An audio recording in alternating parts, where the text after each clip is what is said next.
করিমপুরের বিধায়ক সমরেন্দ্রনাথ ঘোষ অন্নপূর্ণা ভান্ডারের উপভোক্তাদের সার্টিফিকেট প্রদান করলেন। আজ অন্নপূর্ণা ভান্ডারের প্রথম টাকা ঢোকার আনুষ্ঠানিক উদ্বোধন করলেন রাজ্যের মুখ্যমন্ত্রী শুভেন্দু অধিকারী।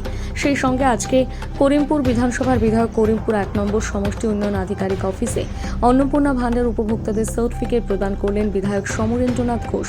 সঙ্গে ছিলেন করিমপুর 1 নম্বর সমষ্টি উন্নয়ন আধিকারিক। উপভোক্তা জানালেন তারা এই বিজেপি সরকারের মানুষের প্রতি দায়বদ্ধ এবং মানুষকে তারা যা প্রতিশ্রুতি দিয়েছে তা প্রতিশ্রুতি পালন করলেন। সকলে খুবই খুশি ভারতীয় জনতা পার্টির সরকারের এই পদক্ষেপে।